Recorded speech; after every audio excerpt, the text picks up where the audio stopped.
Hi, this is Little Dwarf playing games while rambling incoherently into a microphone. Why? Well, just because I can. And they continue with Disco Elysium Blind. Now, I have asked Everett, the union leader, to help me get the body out of the tree, and he has commanded Measurehead to help me, so... Last we saw, your race was being superseded by the Seminese.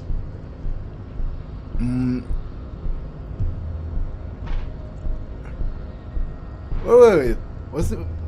Where's the option to tell him that Everett sent me? The situation is serious. Your people have probably killed a man. That's not necessarily what I want to say, but I have to say something because I do need to get the body out of the tree. Like,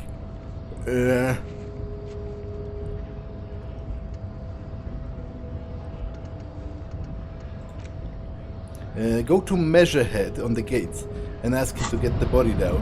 Last we saw, your race was being superseded by the Seminese. The situation is serious. Your people have probably killed a man. Enough with this begging.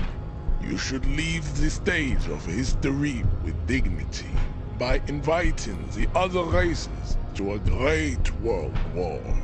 Bring your troops to the Seminine Islands and to Boogie Street, and we will pulverize you.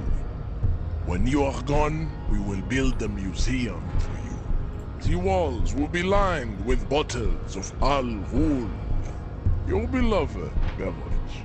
Inside, we will store the odes to homosexuality you call art, and your microcephalic skulls.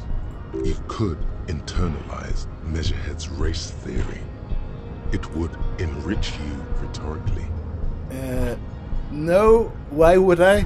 Wouldn't that mean I have to become a supremacist myself? Well, not as such. What you do with the mastery of advanced race theory is up to you. You could reject the findings, sure, or accept them and become an advanced racist. Yeah, I'm not about to subscribe to your advanced race theory. But I guess I can ask him about other things. Know anything about this mug? He does not so much as glance at the object. Is this your kind of thing? Stop showing me your pathetic cup. I have no interest in it. He had nothing to do with it. What are those tattoos of yours supposed to mean? Racists are generally not very good examples of their race. He gestures towards the lorryman down the street. I am not like them. I am craniometric perfection. I have taken the trouble to permanently draw a phrenologic grid on my skull and features. This should dispel any doubt. Oh, yeah, so he is a phrenologist, much as I suspected. The drawings are precise and look true to their pseudo-scientific ambitions. One thing, however, it is not entirely free of throwbacks in the phylogenetic tree. His large jaw, for example, could be a trait indicative of criminalism. Also, his earlobes could be small. What? But to be honest, arguing that point is nonsensical, because to even argue the point, you have to agree to the axiom that the shape of your skull or of your physical features even matters to what kind of a person you are, and I do not, so I'm going to say nothing. Your silence betrays your inferiority. You do not have a reply. You should enter a deep race slumber. Perhaps in 4,000 years, there is need for a servile homunculus. And why are you not with the Hardy Boys? I am not the first line of defense. I am the last. In addition, these so-called Hardy Boys are an effeminate clique of bodybuilders. Their company is spiritually degrading. You pick up on something artificial in like he's putting on an act. This is unlike him. He is usually more himself. There is more to it. What have you got against them? Fine. They have recently fallen under the influence of a possibly sexually perverted female vagrant and a narcotics peddler. It's shameful. What do you mean? Find out for yourself. Endomorphic blob. Interesting. Isn't Evers, the Union boss, white? Because I guess he's not a white supremacist. He's, a vaguely tanned supremacist. Isn't the boss of the Union white? Don't be vulgar. White or not has got little to do with this. The race enigma runs much deeper than that. He turns his eyes towards the harbor, seemingly bored with you. There must be some friction there. He's keeping it well hidden, however. Yeah, but you still serve him. How does that factor into your life? Mr. Clare is a man of vision and means. He has the will to confront International Capital, which is something your race naivistic communists never did. Also, to serve is noble. It takes discipline. Your petulant individualism has only contributed to your race failure. It is lax and moronic. Well, I'm certainly no communist. Of course you are, Revacholian man. The failure of communism to challenge the world order is the core of your race fate. All around you, the fruits of its defeat. Individualism, rock and roll music, sexually transmitted disease, above all, rampant multinational finance still reigning large. Tell me, where have you gotten your love of pathetic communism from? Degenerate youth culture? Rock and roll music? Youth culture does not affect my thinking. Of course it does. You are a degenerate individualist and a rock and roll rebel. A pawn of international finance, just like the rest of your ham-colored race. I am not surprised you enjoy it so much. This has happened to many of the side products of the inevitable cultural victory of the Seminoles race. I don't really know who the Seminoles are. I've recently experienced head trauma. I can see that. The Seminoles are the South Island race, haplogroup A4A, the rightful masters of the Insulindian archipelago. We descend from the Areopagites of ancient Pericarnassus and arrived here 4,000 years ago. We are the future. That is all you need to know. So you were born and raised on the islands before you moved to Revachol? I am a descendant. The narrow streets of Ulembuir are with me in my genetic dreams. I see young Seminoles women walk into the grey mass on Ile de Fantôme, waiting on immaculate conception from the pale. So you did come from the islands? No. I have heard about it on the radio. He would be appreciative if you did not further chase this line of inquiry in front of the women. So you're not really Seminoles, you're just from Revachol. I'm from Couronne. And no, it is not just in Revachol. The city is central to the Simony strategy. Spreading through its trade networks, our culture will dominate the world. You have heard enough about our phylogenetic secrets for today. You have extinction to come to terms with. Think upon it. Kim, what do you think about this? I think this racist is better than the last. But the next racist will be the really good one. That will be the...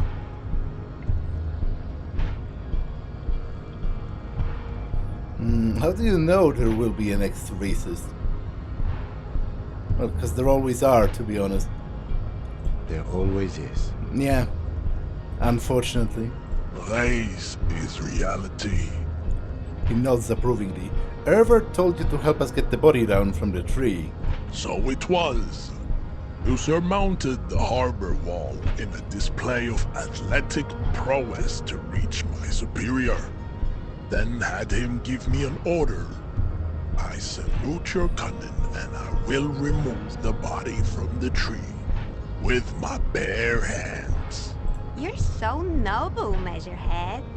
There's a but. But while I am gone, someone must stand guard on the bridge. That someone needs to be you. Both of you. That would mean you're openly showing the people that you're taking the Union's side.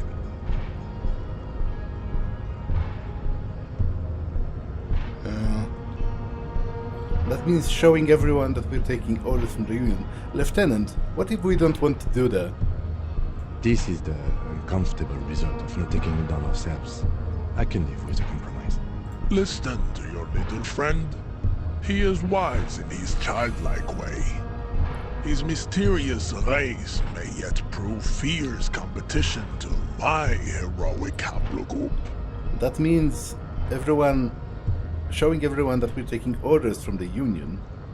Yes, that is precisely what it means, homunculus. This is not going to happen any other way. Yeah, so unfortunately I feel like I have to agree, so... okay then. Babe, see that they stay here the whole time.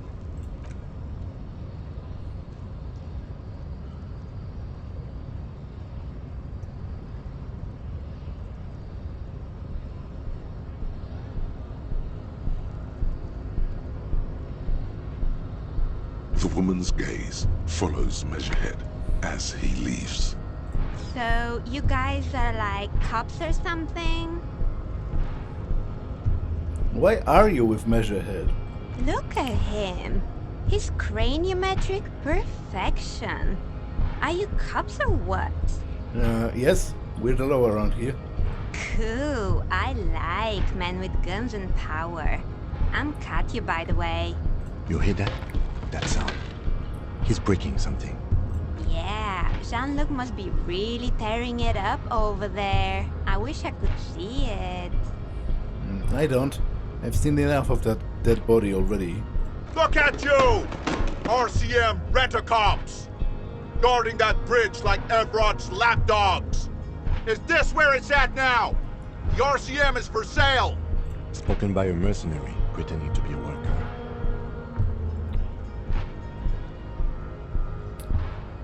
That's... none of your business.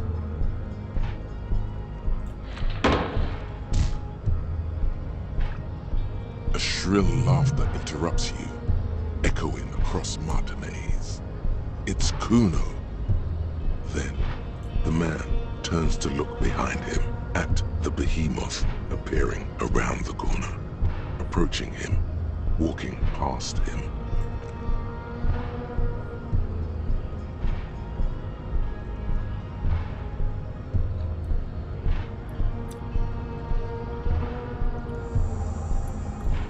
The corpse has been removed from the tree. Stand down and congratulate yourself. You have sided with Ray's victory today. There has been no side choosing. We did what we had to keep order. And what you had to do was to become a Union man for all to see.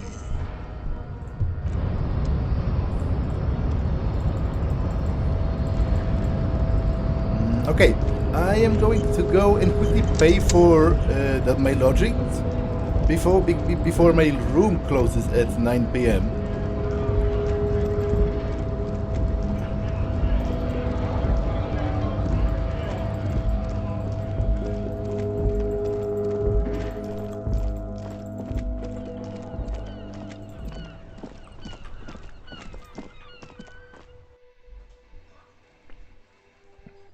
I still haven't talked with those guys, which perhaps I should just now.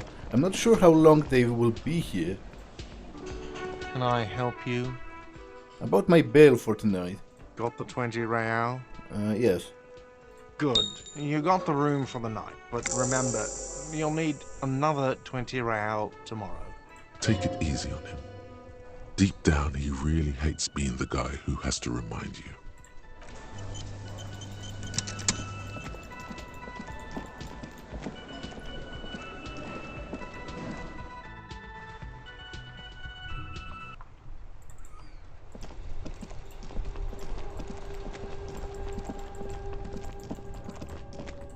Are you guys still here? Because I need to talk with this guy. The Scab Leader, who's also one of the mercenaries. Right to work! Right to work! Shame on you! I think you might be able to help me decipher some tattoos. Don't think so. He grunts, barely glancing at it. Suddenly, this feels like a really, really bad idea. We're investigating a murder. These tattoos were on the victim's body. Silence. He takes the photo. Grey eyes dart back and forth on the glossy surface. His face is unmoving. You see dead flesh in colorful rivers of polychrome, melted skin and hair. Fucking loincloths. Really did him in. After a while, he cranes his head side to side and sighs. Loincloth? Yeah. Can you tell me what the tattoo means? What it means. He points to one tiny star in the web of lines, away from the man's hearth, almost on his stomach. I can tell you what this one means. Only one. You want to hear what happened here? Yes. Our colonel is deep in the bush here. Deep in the fucking bush. In Benital, 41. Monsoon season. He's on a reconnaissance mission. Benital is one of the inhabited islands of the Seminese archipelago near the Pale. Covered in jungle, it was anchor point for the Seminese nationalists in the proxy war held on the islanders' territory. He spent a month behind enemy lines, scouting kipped villages. Nothing but fucking bugs and snakes for fun. Men are getting restless. There's talk of switching employers.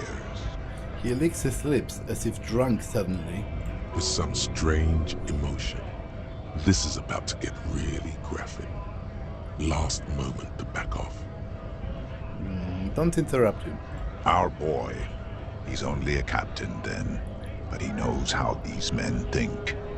If they don't see action soon.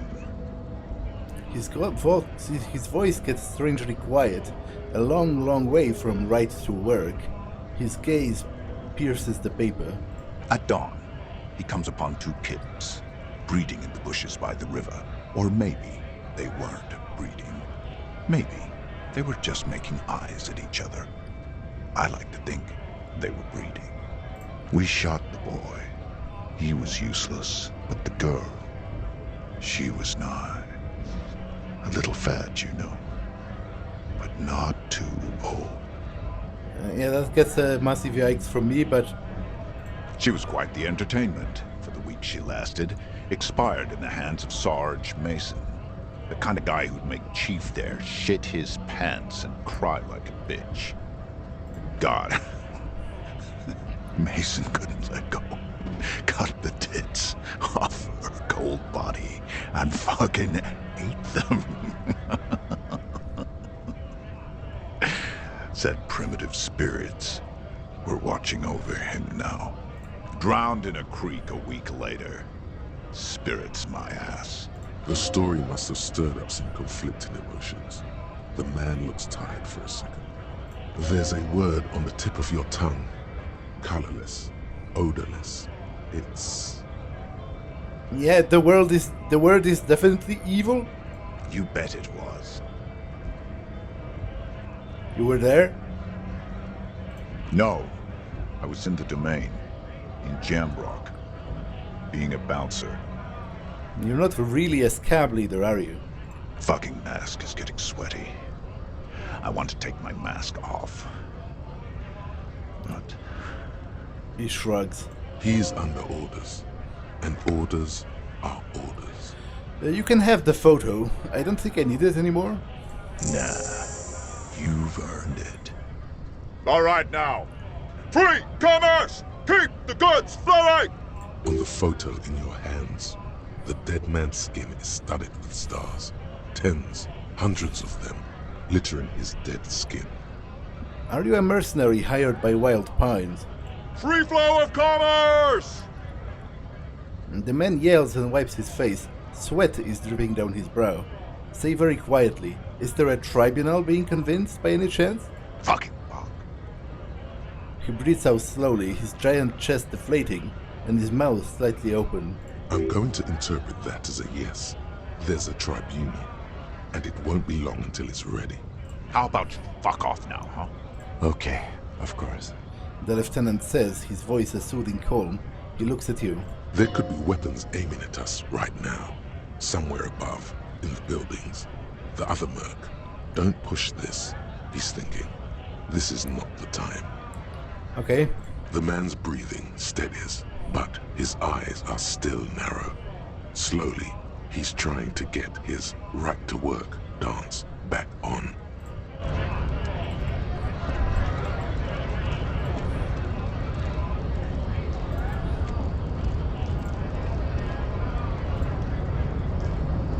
So, how'd you like our harbor? You've been in there, he means. Talked to the boss man too, probably. Nice enough, I guess. It's but a rest area on the path leading across open plains. He notes solemnly and then turns to you, a wide smile adorning his face. Right. You talk to the boss, eye to eye, like men of the plain. If you have any more questions, I'm set to talk. Any idea who killed the hanged man? The mercenary, eh? Who could have killed him? That's indeed the question. Why even do such a thing? The harbor... The merc was hanged with a very specific type of cargo belt, one often used in heavy transport areas, for example, harbors. What a thought! Why would noble workers resort to such a thing? Unless they were pushed, of course. Pushed how? Your dead guy was an enemy combatant. Did you kill him? I ain't the murdering type, but that's just me. Large organizations like our union have all sorts of men, with all sorts of skills. He's not lying about not doing it himself. But he all but confirmed it. You know, shy of saying it verbatim. He said he was an enemy combatant, and I guess they are treating this like a war. Understood.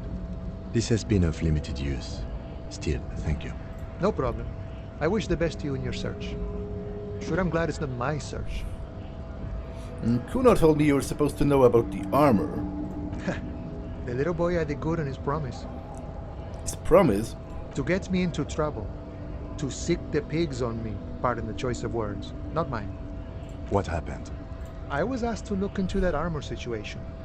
Official union probe, you know. Track it down, see who took it. Did you?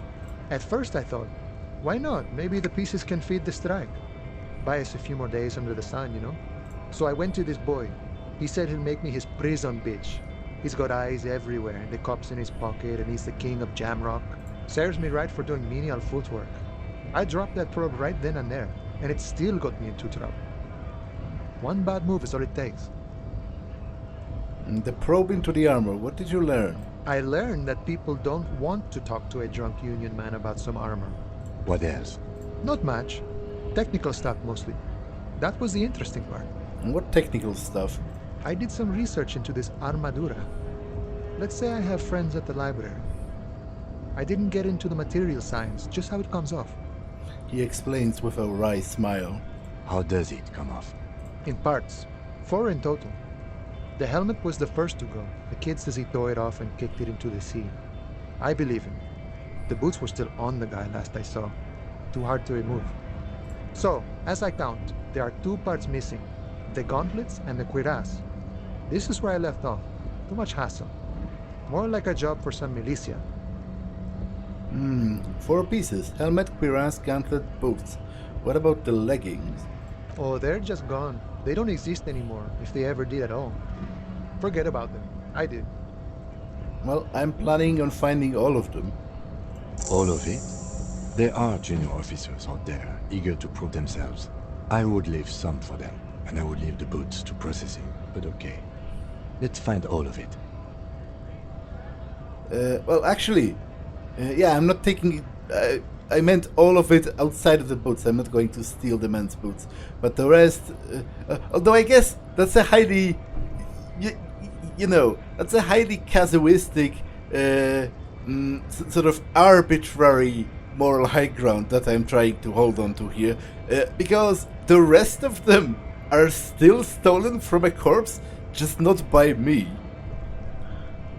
It's implied. He finds it unlikely that you will succeed in this.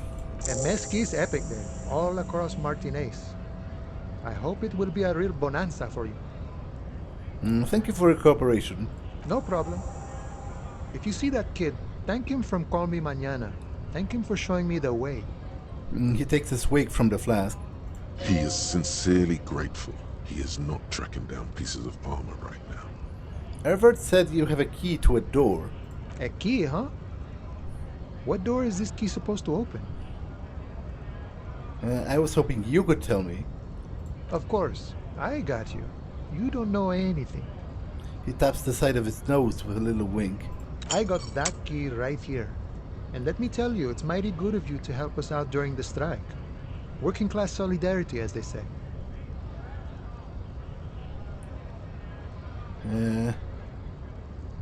I am going to say this because maybe he'll elaborate somewhat on it.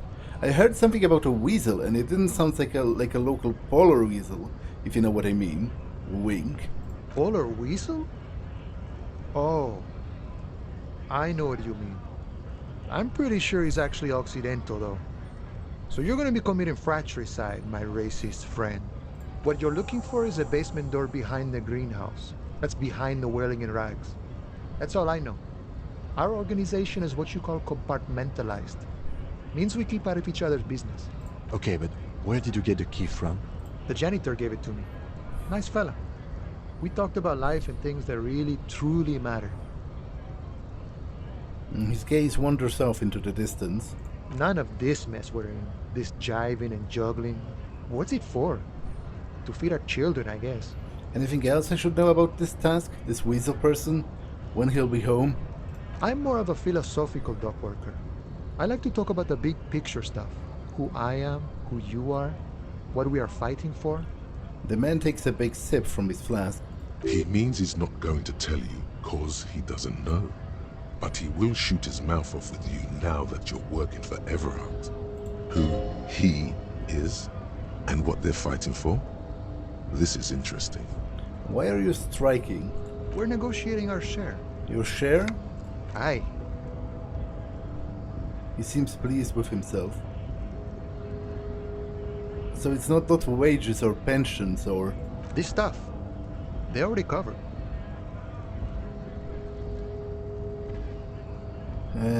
Shouldn't you be grateful then? It's a lot more than most people have here.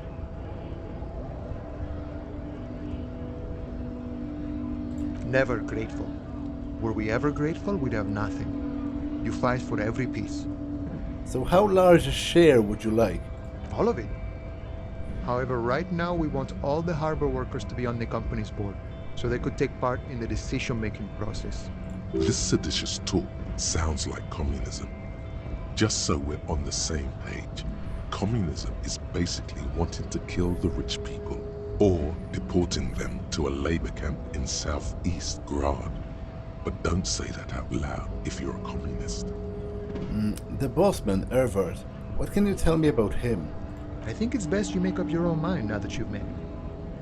In my eyes, he is a capable organizer and a decent businessman. What does bossing the union entail, anyway? I guess you kind of get to be the village chief. He oversees the harbor, makes deals with the owners or other relevant parties. Watches out for his own. By that, you mean corruption? By heavens, why would he not be corrupt? We live in a harsh and disordered world, see? And in this world, the old man is corrupt for our benefit, and we know it. Appreciate it even. He is, personally, not too lavish. That desk seems pretty lavish to me. He is reasonably lavish, sure. That's his prerogative. It's not like you want a saintly demeanor on a corrupt motherfucker. That would be a manipulative illusion. Besides, there are no non-corrupt systems in the world anyway. And moralism is the most corrupt of them all. Not you would like to say. But then there's that weasel door. This man has political theory, and it has not failed him today. Are you a communist? No. I don't think I'm a communist. Seeing something of value and saying I want it all to myself is a much older and simpler notion. No science to it at all. Even a weak child can think it. The only things holding someone back are I can't and I shouldn't. You shouldn't take what's not yours. Then how can anything ever be mine? But that's okay. We don't have to agree. The prairie is wide enough for all of us. Well, it can be yours because people exchange goods and services voluntarily all the time. Like, you do something for other people that they want, and they give you something that you want. That's how trade works. And it does work. Like, you can't tell me it doesn't, because it does. You seem to have spent a lot of time thinking about the political situation. Sure, I've had the necessary free time. Fortunately, there's always time. He spreads his arms wide, using the reach to show how much time he has. The look in his brown eyes conjures up an understanding. For him, having command of his time is the most important thing. It all comes together now. The way he speaks about scabs, his general attitude. He's a follower of a 500-year-old Franco-Nigerian Boyadero code, itself an appropriation of Vespertine cool. That of a noble peasant or a traveling herdsman. True to yourself, independent in your actions, loyal to your friends. True to yourself, you say, independent in your actions. Maybe I am a Boyadero. No. But what if... No. The man sits on the railing, his hands reaching far and wide. Yet it feels as if he could, effortlessly, go even wider, if need be, an endless torrent of time.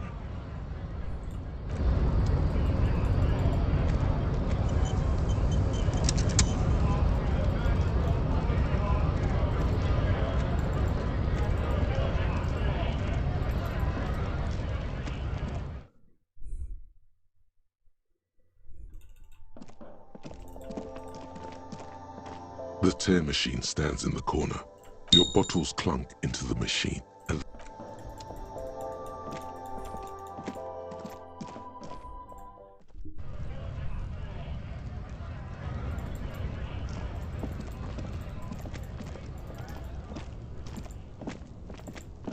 why does running not seem to work?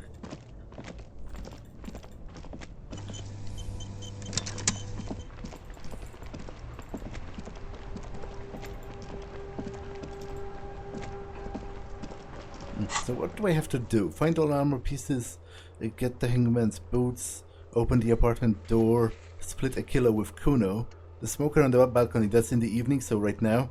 Find Morel, the cryptozoologist. Run the number on the victim's armor.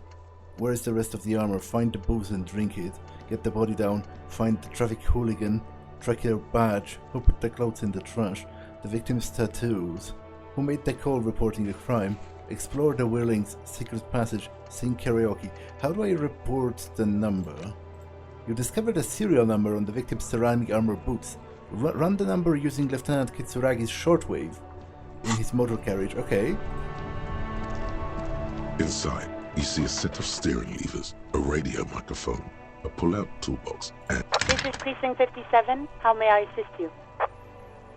Could you run a serial number for a pair of armored boots for me? Sure, officer. What's the number? And the make of the armor, if you know it.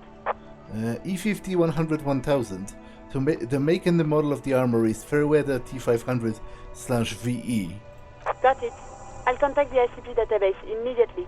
Call back tomorrow. Hopefully they'll have dug up something useful by then. Okay, thanks. 57th, over and out. In the cabin, you see a set of steering levers.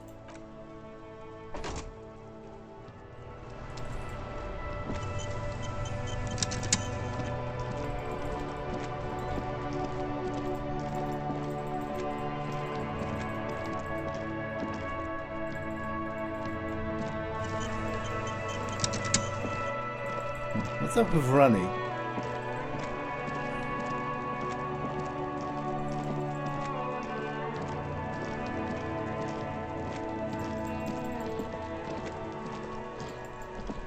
Cuno's going to have a fucking heart attack.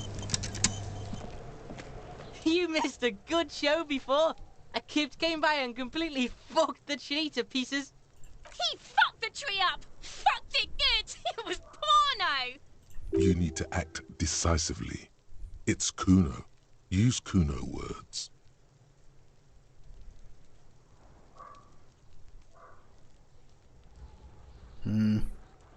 Yeah, to be honest, only total retards use language like that. Congratulations, you just made yourself a retard. Stop choking, Cuno! The faggot has got you in a chokehold! Cuno's not fucking choking. Choked you out there. Serves you right for using reactionary shit.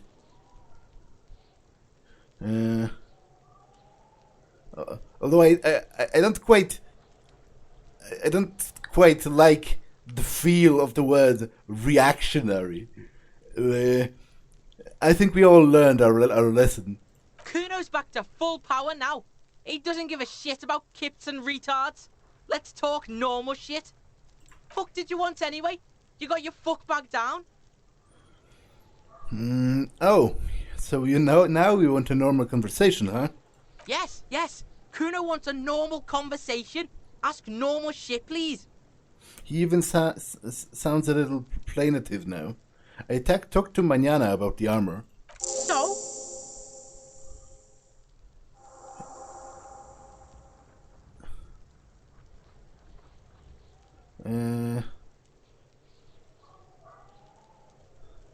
He told me you promised to sick the pigs on him. Yeah, so? Cuno did sick the pigs on him. Cuno's a man of his word. Cuno sent your fat ass running around like jello! Look, pig. Cuno sent you to rough some people up. Cuno played you. That happened. Now you and Cuno should move on. Good idea. Well, I haven't roughed anyone up, so whatever. What is this? Trying to be cool with your new asshole? Cuno was just being nice to you. You got fucked bad. Now limp the fuck out of here. After this shit, you better have something real interesting to say if you want to stay in Cuno's face. Yeah, real interesting. Cuno doesn't fucking care.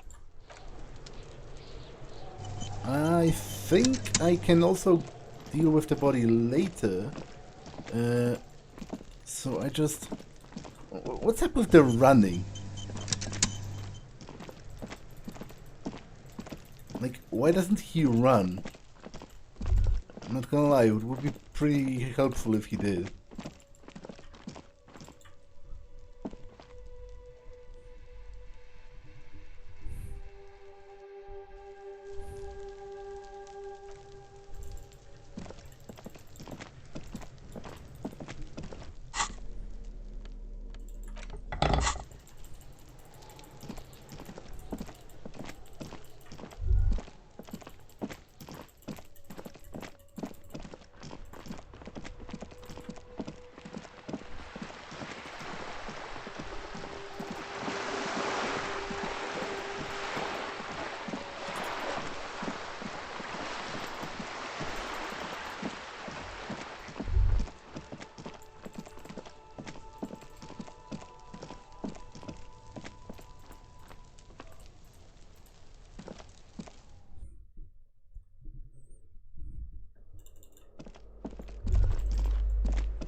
shabby door hangs oddly on its hinges, secured to the doorframe with a safety chain. An unpaid energy bill is attached, threatening to cut off the electricity. It's addressed to Mr. Uno Doroita. Looks like we found where Cuno's dad lives. Point to the bill on the door. And the place comes with 3 months' worth of utility bills. Knock. No response. You'll need to equip the chain cutters to enter. Snip right through the metal. Okay, that guy is supposedly the most dangerous person in this district, and is also giving drugs to his kid, which I think is kinda wrong. A shabby door hangs oddly on its hinges. Secured to the doorframe, snip. The cutter goes through them like dead leaves. The links fall to the ground on the other side of the door. I know there's no stopping you, but let's at least make this quick.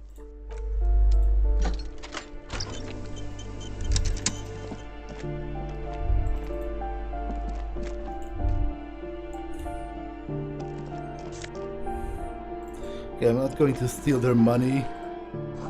Glossy erotica covers the wall, wrinkled from moisture. A phone book lies open on the table, covering a stack of utility bills. Right next to it, in plain sight, sits a small bottle of amphetamine, conveniently equipped with a straw. Lieutenant, I've located psychoactive substances on this table. Good. Confiscate it. The minuscule amount of amphetamine doesn't interest the lieutenant in the slightest. He listens instead to something in the other room. Take the speed from the table. You pocket the bottle as if it were the most natural thing in the world.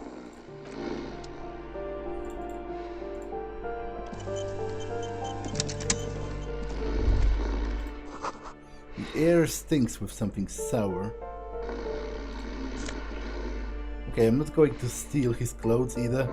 Although that is kind of tempting, but... A bundle of clothes heaped on the bed. A stained parka, some towels and a duvet. Some socks even. Hold up, Lieutenant. Look at that pile of clothes. Mm-hmm. The Lieutenant has covered his nose. Slowly reach out your hand. Something underneath there is breathing. It's not too late. No one's going to blame you for backing out. You don't have to do this. Just get out. To be honest, yeah, I really do not need to do this, actually. I've confiscated the drugs, but I guess I will confront him, because maybe something interesting or funny will come out of it. Keep extending your hand towards the pile. Your hand touches a greasy duvet, covered in cigarette burns and ketchup stains. You hear a growl. There is something alive underneath it. And pull the blanket off. You see a 60-year-old, fat, red-headed man passed out from large amounts of alcohol, and God knows what else. The smell of shit rises from his mouth. You don't have to take him down. He's already down. Is this Cuno's father we're seeing?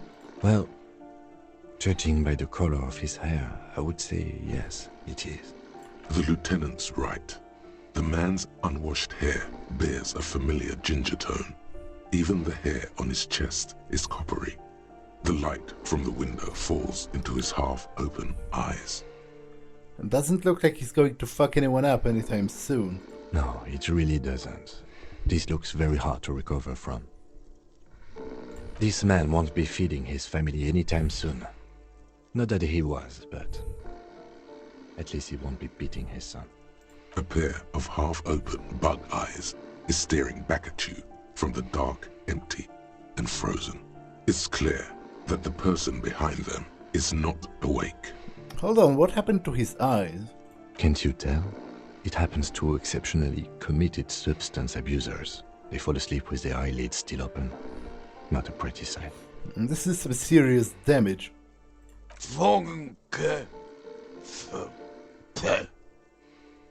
Suddenly the man starts growling. 3 words manage to escape his mouth, along with a strong stench of alcohol. Look, he's trying to communicate. Maybe we should help him somehow. What is there to do? We could turn him on his side so he doesn't choke on his own vomit, but he's already on his side. Nod. We could take him to Remedy or Saint-Baptiste, but he doesn't have money for medical services. The almshouse would turn him down. They don't do charity for people who are trying to kill themselves. Besides, he'll be dead in a few. The lieutenant stops listening to him. Years, months, weeks. The pile of blankets grunts miserably. Perception. Actually, I might put a point into that. I am kind of interested in having higher perception, so I might do that. Figure out what he's trying to say. The man groans once again, but his tongue keeps failing him. It's impossible to make out the syllables. A hand emerges from the blankets, trying to gesticulate something, and then falls back again, limp and defeated by sleep. A loud snore escapes his mouth.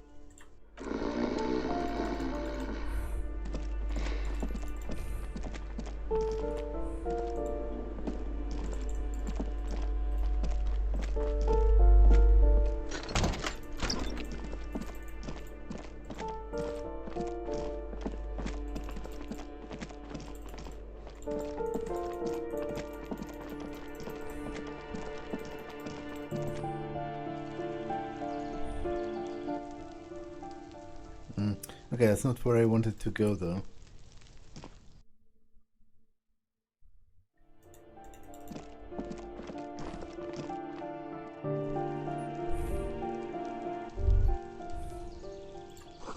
A maroon glow of light pollution rises from the east.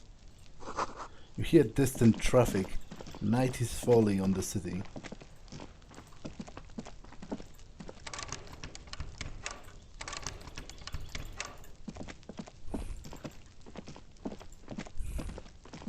This door is made of metal and appears to be reinforced. Someone here really values their security. No one answers. We should return tomorrow. Tomorrow at 9 p.m. I'm not sure why tomorrow, but whatever.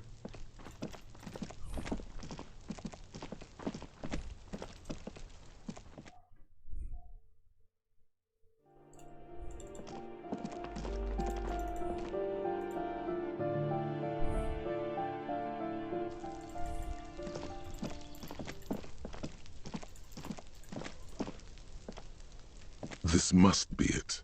The basement door is weather-worn. The copper nails holding the upholstery in place have turned green from sea air, and there's a knocker shaped like a lion's head. Press your ear against the door. The leather upholstery is worn and rough against your jaw. You don't hear any movement. In fact, it's oddly silent in the yard around you. No birds chirp. Carefully knock. You knock silently. The upholstery muffles the sound. No response comes from the apartment. I guess no one is in? The lieutenant looks uncomfortable. Lieutenant, what is your opinion of this task we're undertaking? Let's be honest. This isn't what I joined the RCM for. But every day tells you something new about yourself. The lieutenant replies, still inspecting the padded door. Apparently, working with the local union boss to get info on an investigation is not something I'm squeamish about. So you don't mind if I unlock the door? If the Merc Tribunal happens before we solve this, we are looking at casualties. What's one unlocked door compared to that? On the other hand, we could just leave and tell Evrart we opened the door. No one seems to be tailing us to see if we actually did it. Lie to Evrart. It's also an option? Yes. Presenting a fabrication is known to get results here and there. You took this task. You make the call. The door is right here. You can just open it and be done with this. Besides, if you never open it, you're never gonna find out what's behind the door. Yeah, but I'm worried he's going to do something bad and then I'm going to be responsible for it. I think I'll lie to him.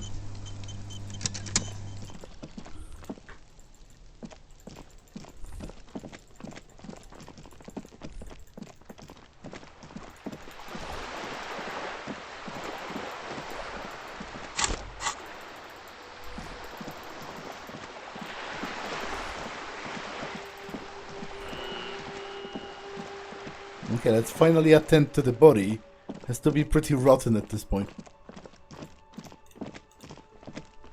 You see a set of tire tracks in the brown slush that covers the plaza mosaic.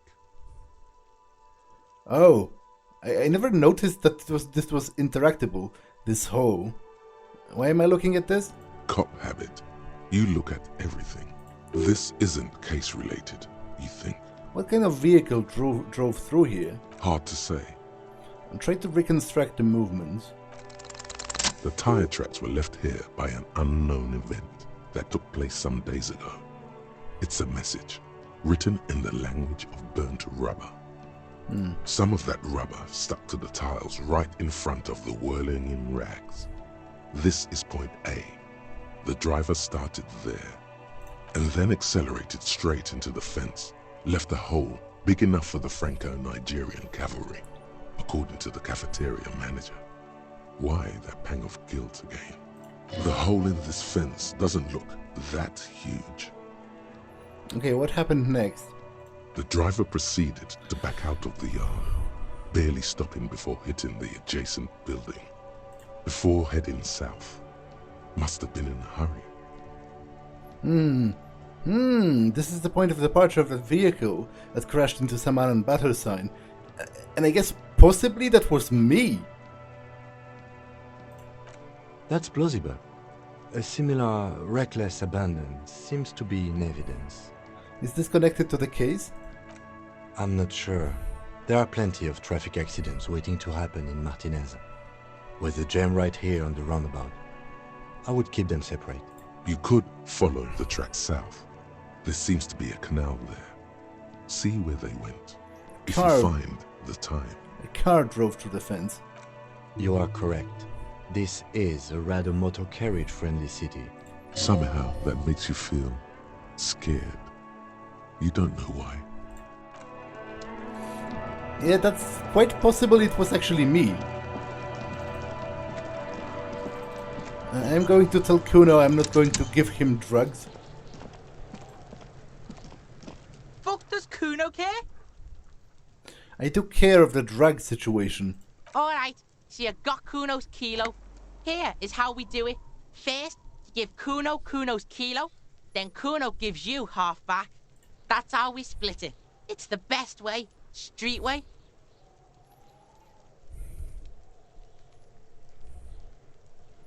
Aren't you going to ask how I got past your dad? Word on the street is, you sent your little friend in dressed as a hooker, distraction style. That's some sick shit.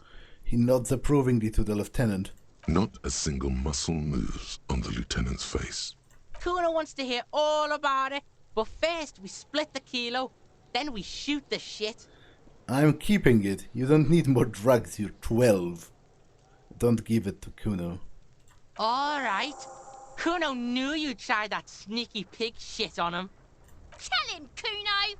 Cuno's got brains. This shit doesn't surprise Cuno. So Cuno's gonna give you one more chance. Know this, pig. Shit is major. Major fucking choice, pig! Cuno won't take this shit lightly. The pieces are moving, pig. This is fucking domino shit. It's hard to see how not giving a boy a bag of amphetamine would cause some catastrophic cascade response. Hard to see, but easy to feel. Somehow, this will change things. It's not hard to see at all. You hand out drugs to kids. The lieutenant's faith in your judgment will diminish significantly. What, if any, is the downside of not giving the drugs to that kid? None that you can see. Yeah, right? No, you can see it.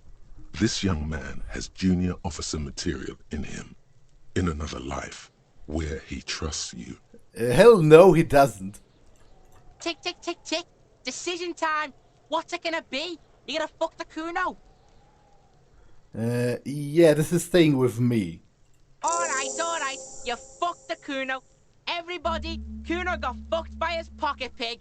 Just when we getting our business on, the pig throws it all away. I told you he can't be trusted! I told you he'd steal the shit! Relax, see? We got plenty of Kilo underground, in the tree. This ain't about that. This is about you and Cuno. You mismanaged this shit. Now everything is fucked between us. How are you gonna make this up to the Cuno, huh? There is genuine disappointment below the act, sire. In truth, Cuno doesn't really believe there's anything you can do to make up for this. The damage is irreparable. I looked around in there. It's not an easy life you've got going in that apartment. The fuck do you know about Cuno's life? Cuno's got plans. Get the fuck out of here. Yeah, we got plans. There's a ton of unpaid utility bills. Fuck right there were. Fucking 3 years or some shit. You can guess. Yeah, let me guess. Cuno's dad doesn't give a shit about them. Yeah, that's right. Cuno's dad doesn't give a shit about that electricity and light shit. Just wants to pound on people and drink. Yeah, that's not no place to live in. You have to find somewhere else. Your dad seems fairly useless and also hell-bent on destroying himself. Not to mention, he also beats you. That's right. It's a shithole. Cuno's gonna move underground, Leroy shit, ancient shit. Cuno's gonna live in a fucking catacomb. Yeah, in a tomb, Cuno. The little one seems overjoyed at the prospect.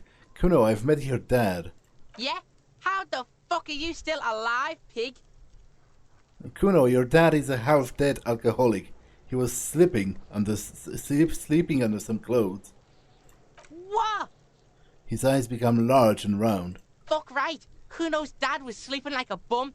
Cuno told ya. Cuno's dad doesn't give a shit about anything.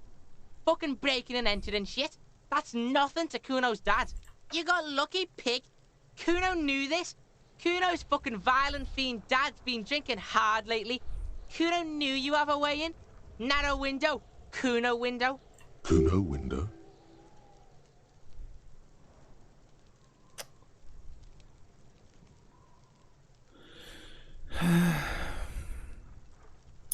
Stop up acting tough, kid. You don't have to be scared of him anymore. Or whatever scary thing he might have been. Now he is nothing. Yeah? Cuno's dad is fucking nothing. Fucking coma shit, stroke shit. Cuno's dad is so fucking violent. He's had a stroke many times. Shit. Cuno's gonna have one too. Gonna be just like Cuno's dad. Speed shit, crime shit, fucking on the bed. Cuno's gonna go out like Cuno's dad. Revachol West style. Stop saying all this sad shit, Cuno. The whisper comes smaller than usual. There's a touch of grief in there. Fuck you talking sad? Cuno's got hard shit, death shit, nothing shit. Yeah, you don't have to turn into that. Get your fucking nun-ass out of here before Cuno fucks it dead. You think 'cause you took Cuno's speed, Cuno's gonna sub like a turn into... Cuno ain't turning into shit. Cuno is that shit. Cuno won! Oh, you won, Cuno! The relief is palpable. The little hat jumps up and down behind the fence. He did not win. There is a crack in there now, and it's spreading across the face of his certainty. I did right not to give you drugs. Let's conclude this. That didn't change shit, pig. That only made things worse. Fucking social worker shit. It doesn't work, pig. It doesn't work, Cuno. Only our shit works. She must repeat it. Use every chance to confirm that version of reality. She tries to bind their fates together. She needs him. Bad. Cuno doesn't fucking care.